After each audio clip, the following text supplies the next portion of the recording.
በዛሬው ጥንቅራችን በትግራይ እና በኤርትራ ድንበር አካባቢ የተሰማ ወታደራዊና ፖለቲካዊ ውጥረትን፣ በፑንትላንድ እና በሶማሌ ፌዴራል መንግስት መካከል ስለተከሰተው ግጭት እንዲሁም የሀገራዊ ምክክር አጀንዳን ይዘናል። አብራችሁን ቆዩ። ሰላም የተከበራችሁ የሀበሻ ጎልድ ዜና ዩቲዩብ ቤተሰቦቻችን፣ በዛሬው ስርጭታችን ውስጥ አስደናቂ ክስተቶችን፣ የፖለቲካ፣ የኢኮኖሚ፣ የማህበራዊና ሌሎች ወቅታዊ ጉዳዮችን በዝርዝር ልናቀርብላችሁ ተዘጋጅተናል።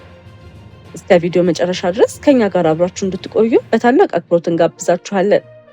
ከኛ ጋር በመቆየት አንዳችም ጠቃሚ መረጃ እንዳያመልጣችሁ ያድርጉ።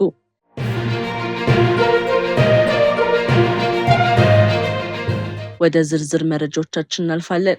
በትግራይ የጥቃት እቅድ ተዘጋጅቷል የሚል ዘገባ ወጥቷል። ዘሆርን ሪቪው ህወሓት ከኤርትራ አካላት ጋር በመቀዳጀት በትግራይ ውስጥ ጥቃቶችን ፈጽሞ ኃላፊነቱን በፌዴራል መንግስት ላይ ለማሳረፍ እያቀደ ነው ሲል ዘግቧል።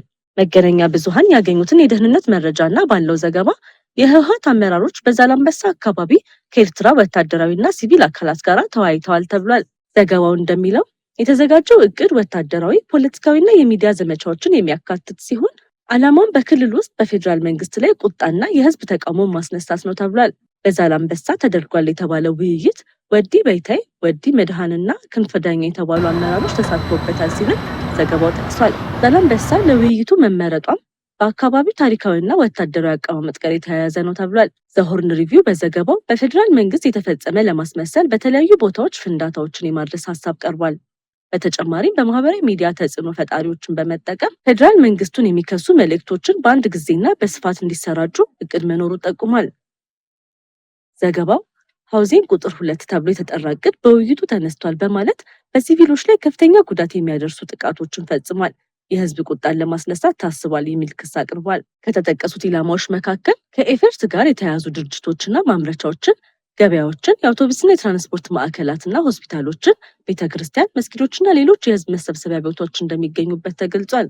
በሌላ በኩል በራያ፣ በአላ፣ ዞቤል፣ ዋጃ፣ ጥሙጋ፣ መኮንንና ኮረም አቅጣጫዎች ምሽጎች እየተቆፈሩና ከፍተኛ ወታደራዊ ስምሪት እየተካሄደ ነው ሲልም ዘገባው አመልክቷል። በተለይም 43ኛ ሜካናይዝድ ክፍለ ጦር በጨርጨርና ቤላ አካባቢዎች ከባድ መሳሪያዎችን አሰማርቷል የሚል መረጃም ቀርቧል።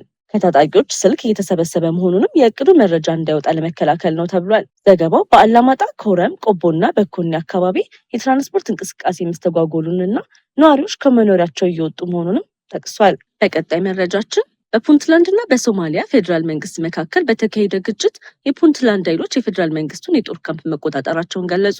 የሶማሊያ ከፊል ራስ ገዝ አስተዳደር በሆነችው ፑንትላንድ እና በፌዴራል መንግስቱ መካከል ያለው ውጥረት እንደገና ባንሰራራበት በዚህ ወቅት የፑንትላንድ ታጣቂዎች ትላንትና በጋልካዮ በሚገኘው የፌዴራል መንግስት ጦር ላይ ጥቃት ከሰነዘሩ በኋላ በቦሳቦ በሚገኘው የፌዴራል መንግስት የተቋቋመው የፑንትላንድ ደህንነት ኃይል ከጦር ካምፕ መቆጣጠራቸውን ገልጸዋል። የፑንትላንድ ፕሬዚዳንት ሳይድ አብዱላሂ ዳኒ ረቡዕ ዕለት በክልሉ መዲና ጋሮኔ በሰጡት ጋዜጣዊ መግለጫ በጋልካዮ የተካሄደው ጥቃት በፑንትላንድ መንግስት ላይ ተቃውሞ በሚያነሱ አካላት ላይ ግልጽ መልእክት ለማስተላለፍ ታስቦ የተካሄደ የታቀደ የደህንነት እርምጃ ነው ብለዋል።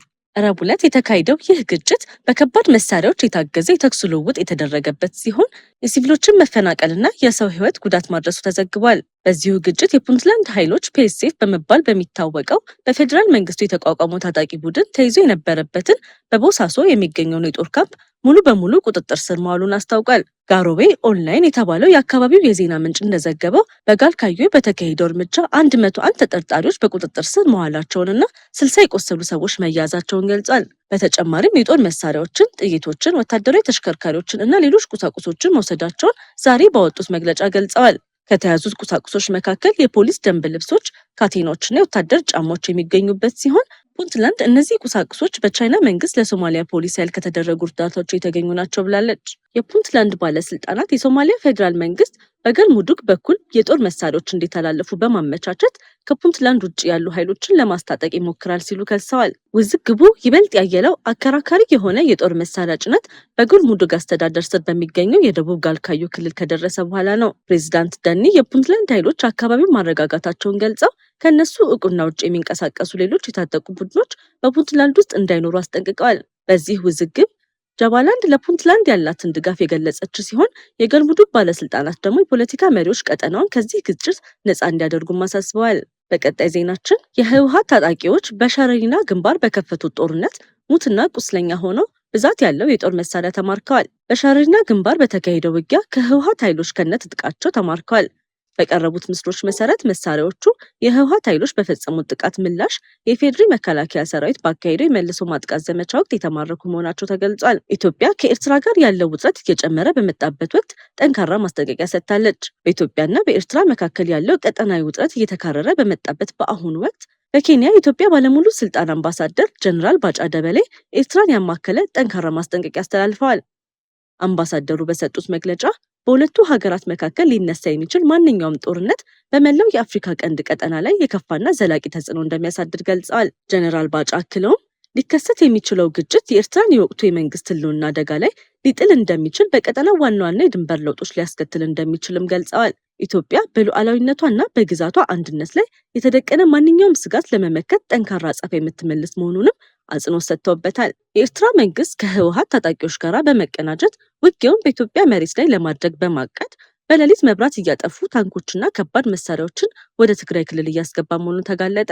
ይህ ያልተጠበቀ ወታደራዊ እንቅስቃሴና ጥምረትን ተከትሎ የኢትዮጵያ መንግስት ራስን የመከላከል መብቱን ተጠቅሞ ኤርትራን ህጋዊ ኢላማ ሊያደርግ እንደሚችል በሶማሊያ ኢትዮጵያ አምባሳደር የሆኑት ሱሌማን ደደፎ በጥብቅ አስጠንቅቀዋል። በአሁኑ ወቅት የኤርትራ መንግስት ጦሩን በድብቅ ወደ ትግራይ ክልል እያስገባ መሆኑንም መረጃዎች በጥብቅ ያመላክታሉ። የኤርትራ ወታደራዊ አመራሮች በምስራቃዊ ዞን አዲግራት አካባቢ ከሚገኘው የህወሓት ወታደራዊና የሲቪል አስተዳደር አመራሮች ጋር ግንኙነት ሲያደርጉ የሚያሳይ ምስሎች መውጣታቸው የሁለቱ ኃይሎች አዲስ ጥምረት እያረጋገጠ መሆኑ ይገኛል። ይህንን የኤርትራ ወታደራዊ ጣልቃ ገብነትን አስመልክቶ በሶማሊያ ኢትዮጵያ አምባሳደር ሱሌማን ደደፎ በኤክስ ገጻቸው ላይ እጅግ ጠንካራ ማሳሰቢያ ሰጥተዋል። አምባሳደሩ እንዳብራሩት አንድ የታጠቀ ወታደራዊ ኃይል የማዕከላዊ መንግስቱን ፈቃድ ሳያገኝ የአንዲትን ሉዓላዊ ሀገር ዓለም አቀፍ ድንበር አቋርጦ መግባት የተመሰረቱ የዓለም አቀፍ መርሆችን በግልጽ የሚጻረር ነው። ኤርትራ የታጠቀ ወታደራዊ ልዑካን ወደ ትግራይ ክልል በመላክና ከኢትዮጵያ መንግስት ጋር ቀጥተኛ ወታደራዊ ግጭት ውስጥ የሚገኘው ቡድን ጋራ በማገናኘት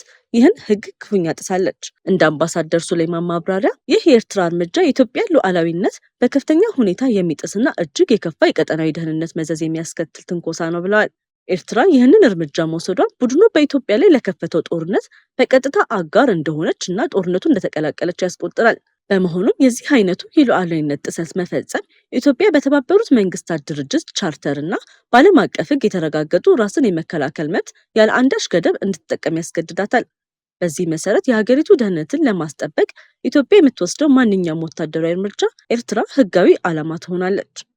አምባሳደሩ በመጨረሻም ኤርትራ ከዚህ ታጣቂ ቡድን ጋር የፈጠረችው ጥንቃቄ የጎደለ ጥምረትና ህገወጥ ድርጊት የራሷን የኤርትራን ሉዓላዊነትን ጭምር ከባድ አደጋ ላይ የሚጥል ነው ሲሉ በማስጠንቀቅ መልእክታቸውን አጠናክረዋል። ወደ መጨረሻው መረጃችን ስናልፍ አብይ አህመድ ለምክክር ኮሚሽኑ ቀጭን ትዕዛዝ ማስተላለፋቸው ተሰምቷል። የአዲስ አበባን ጨምሮ የከተሞች አጀንዳ አነጋጋሪ ሆኖ የሰነበተ ሲሆን አብይ አህመድ ለኮሚሽኑ ቀጭን ትዕዛዝ ማስተላለፋቸው ተሰምቷል። ከጠቅላይ ሚኒስትሩ የተላለፈ ነው ተብሎ ለምክክር ኮሚሽን አመራሮች የደረሳቸው መልእክት በተለይ የአዲስ አበባ ጉዳይ ብልጽግና ፓርቲ ባስቀመጠው አቅጣጫ እየሄደ እንዳልሆነ በመግለጽ ከጠቅላይ ሚኒስትሩ የተላለፈ ነው ተብሎ ለምክክር ኮሚሽን አመራሮች የደረሳቸው መልእክት በተለይ የአዲስ አበባ ጉዳይ ብልጽግና ፓርቲ ባስቀመጠው አቅጣጫ እየሄደ እንዳልሆነ በመግለጽ አዲስ አበባ የኦሮሚያ ክልል ርዕሰ ከተማ ነች ተብሎ እንዲወሰን የሚያዝ ነው። የጠቅላይ ሚኒስትሩ ቀጭን ትዕዛዝ እንደሆነ የተገለጸው መልእክት አንቀጽ 49(5) የአገልግሎት አቅርቦት ወይንም የተፈጥሮ ሀብት አጠቃቀምን የመሳሰሉ ጉዳዮችን በተመለከተ እንዲሁም የአዲስ አበባ በኦሮሚያ ክልል መሀል የሚገኝና